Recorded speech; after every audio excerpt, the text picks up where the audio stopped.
आता पाहूयात एक महत्त्वाची बातमी। विदर्भामधील प्रचार संपताच देवेंद्र फडणवीसांकडून मुंबईचा आढावा आता घेण्यात आलेला आहे। फडणवीसांच्या मुंबईमधल्या बंगल्यावर भाजपची महत्त्वाची बैठक पार पडली। दक्षिण मुंबईच्या जागेबाबत चर्चा झाल्याची माहिती मिळते। दक्षिण मुंबईसाठी नार्वेकर आणि मंगलप्रभात लोढांच्या नावाची चर्चा आहे। दोन्ही इच्छुक उमेदवारांसोबत फडणवीसांची चर्चा झाली आहे। पियुष गोयल, मंगलप्रभात लोढा, प्रवीण दरेकर या बैठकीसाठी उपस्थित होते।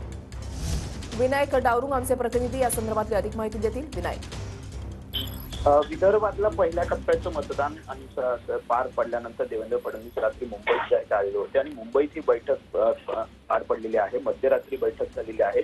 देवेंद्र फडणवीस यांच्यासह केंद्रीय मंत्री पियुष गोयल, मंगलप्रभात लोढा, विधानसभा अध्यक्ष राहुल नार्वेकर आणि भाजप मुंबई अध्यक्ष आशिष शेलार यांची प्रमुख उपस्थिती होती। मुंबईतल्या ज्या प्रमुख जागा आहेत त्या ठिकाणी भाजप लढणार आहे याचा आढावा जो आहे तो रात्री घेण्यात आलेला। प्रामुख्याने आपण जर पाहिलं तर दक्षिण मुंबईमध्ये दोन इच्छुक भाजपचे आहेत, मंगलप्रभात लोढा असतील आणि राहुल नार्वेकर असतील। या दोघांनाही या बैठकीला बोलवण्यात आलेलं होतं। या दक्षिण मुंबईच्या जागेवरती चर्चा झाल्याची माहिती सध्या सूत्रांतून मिळते। त्यामुळे आता कुठेतरी नाव या संपूर्ण जागेची जाहीर करण्याची वेळ जी आहे आलेली आहे आणि त्यामुळेच हा आढावा घेण्यात आला अशी माहिती सध्या सूत्रांकडून मिळते।